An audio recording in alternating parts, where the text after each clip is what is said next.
Does anyone have a question?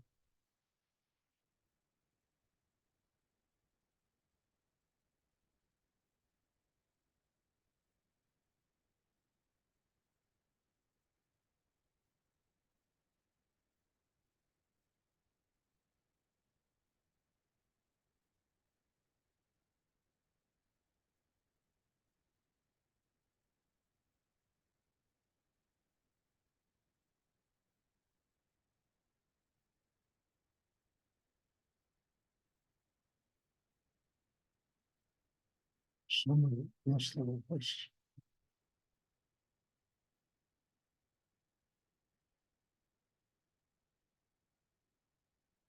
Again, I can understand the intensity of the class. It's very deep, it's very strong. And it's energy that really internalizes us and actually demands that we go very deep inside ourselves, to where we can connect with higher energy in the universe.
Does anyone have a question?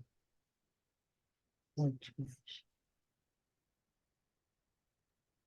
Stuart, I have a question. This is Hallie. Yes, Helen? I noticed in the last class that I took, I was doing a lot of double breath. And in this class, I sort of forgot to do, maybe I did it 3 or 4 times.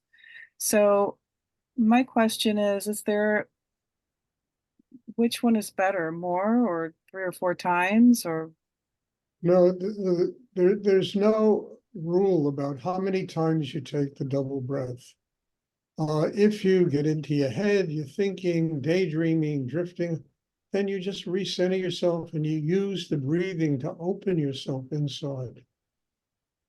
And the breathing is not, you can huff and puff for the entire class and go absolutely nowhere.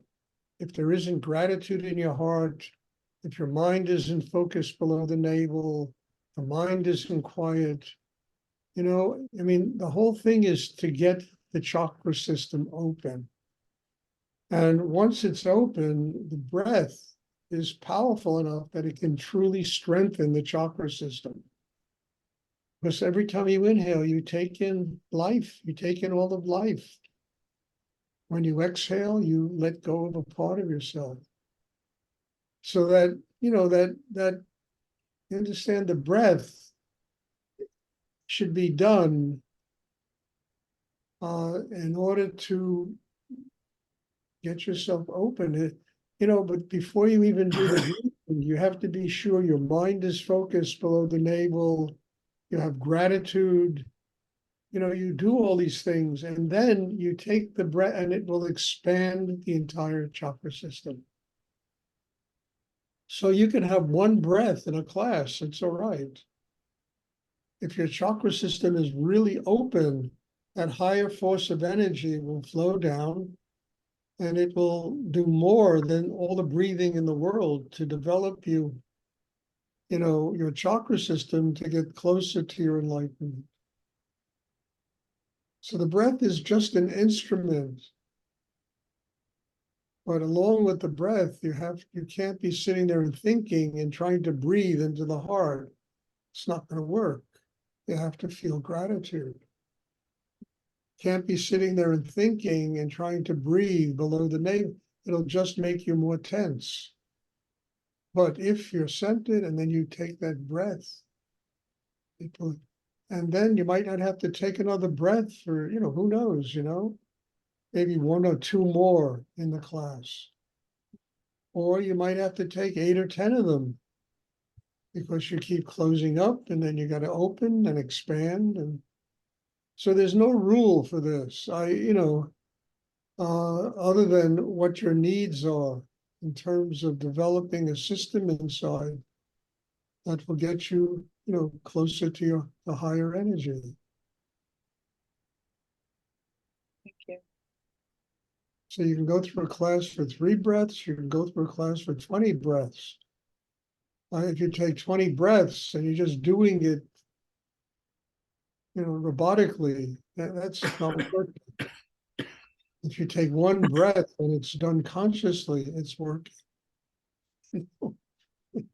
I mean, I used to see people in class huffing and puffing and pushing and shoving, and all they were doing was getting tighter and tighter and tighter inside.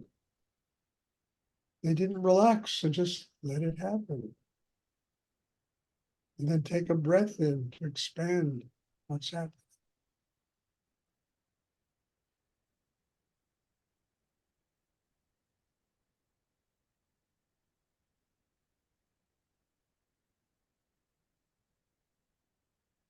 Does anyone else have a question?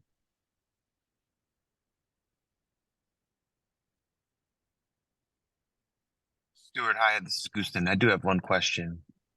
Yes. Um, I guess it's twofold. The first part is when you are away from class and practicing, is there any specific guidance that you have? And I guess connected to that, I've been curious, and after, when Rudy transitioned, what was the process for you to restart your practice or continue your practice after that? First of all, let's go to the first question. All you need is a picture. You need a quiet place to do the inner work. The best thing is to set up a little altar in your apartment or your house, and have a picture and maybe a couple of pictures, one of Rudy, one of Nityananda. You could have one of myself, but the teacher has to be in a state of meditation. And then you just sit down and you do the double breathing. You open and you do it the same way you do it here. It's never going to be as strong as it is here because you have so many people here. And you have, literally 50 years of training of Shakti coming through me to nurture you in the class. But it gives you practice. It enables you to sustain the work. And it's an important thing to do, to sit down on your own.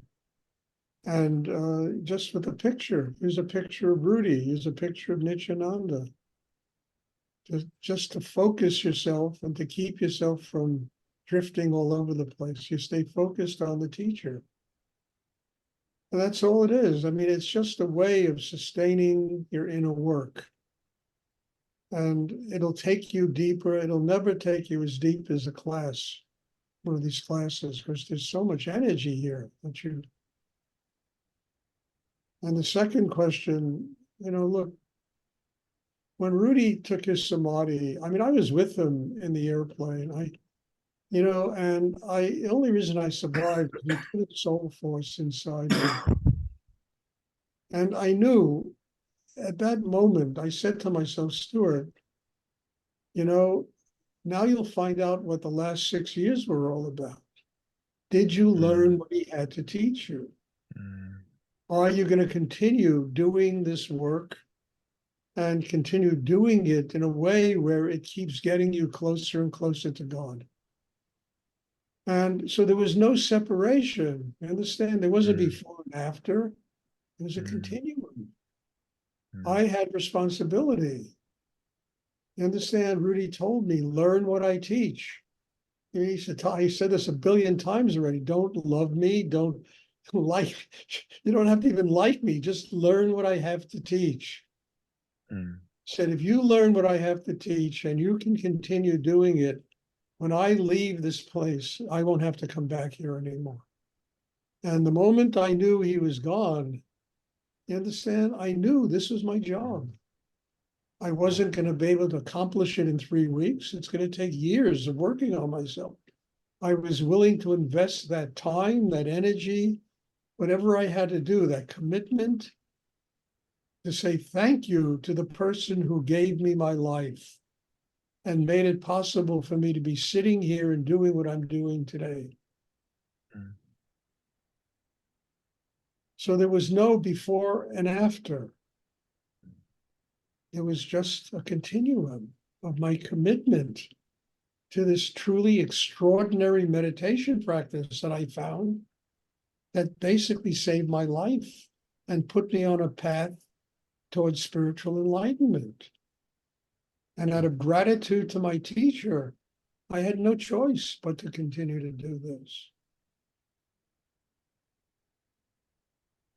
And I used to hear Rudy say the same thing, out of gratitude to Nityananda, to the Shankaracharya, to all his teachers. That's why he does the work. Just to say thank you. And to maintain that commitment to God, to spirit, to be a servant to God, to higher energy. And to recognize actually the purpose of why one is born. To truly serve a higher force of energy in the universe. So there was no BC and AD, there was no before and after. There was, I had no choice in the matter. And I remember after Rudy passed on, I remember being in his apartment in his house and on 10th Street and forth, in Manhattan. And there was a great camaraderie amongst all of the students there. I mean, there was hugging and loving. And I told one student, I said, if this continues, if this goes on 6 months from now, he said, that's what I really would like, if this camaraderie continues. And it didn't. It turned into a kind of living hell, actually. Who was more important and who was the successor of Rudy and blah, blah. And I always wondered why he sent me to Texas. And then I discovered why. Because he knew this was going to happen. And he wanted me to have at least some distance from all that insanity, And I had the distance. And I was able to commit myself to what I learned from him and to do it and not have to be a boss over anybody else. If people wanted to do what they did, it was their problem. It wasn't my problem.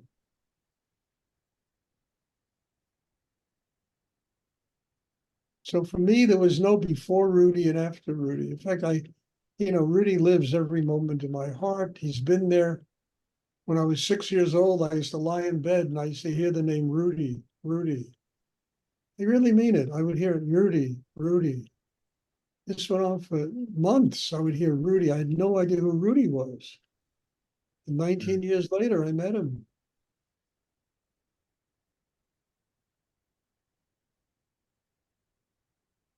And how do you say anything but thank you, gratitude to somebody who basically saved your life? Can't turn on that. And a lot of people did turn on that, but that's not my problem. It's their problem.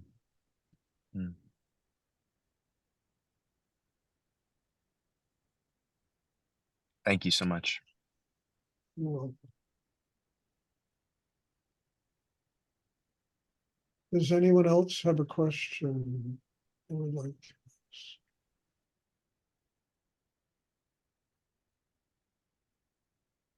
I mean, I said last night, I'll say it again. I'm hoping I can do this. And I want to get a house or a bigger place where I can live that has, rooms in it where people can come and spend 10 days, a week, 2 weeks, get training, get in-person training. And I think it's my responsibility, and it's my responsibility in passing this work on to people so that ultimately they can become a teacher. And the ones that are going to come are the ones that really make an effort to support what I do and attend class. I'm not people are going to show up I haven't seen for 3 months, or people who never contribute anything to this, or, but people who really make an effort to grow and have a bigness of being inside and a commitment to God that will truly help them learn what I learned from Rudy and what I have to pass on in my life. And never take it for granted. Same way that when I woke up in that plane and I realized I was told by Bo that Rudy had passed on. I had to make a decision right there about the whole future of my life. And my first thought is I thanked him for allowing me to be with him the last moment of his life. That was my first thought. My second thought was, now you'll find out what the last 6 years were really about. Can you sustain this? Can you,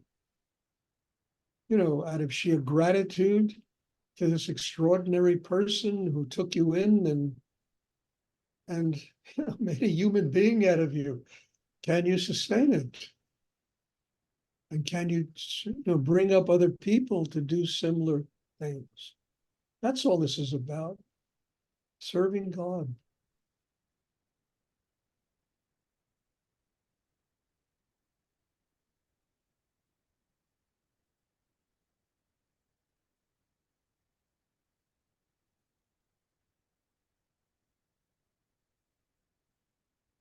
But I'm not going to run an ashram. I did that for 20 years and it doesn't work. I just want to nurture those people who truly want to sustain this work and want to use what is being taught here, to develop their own spiritual enlightenment. That's really what this is about. Does anyone else have a question they would like to ask?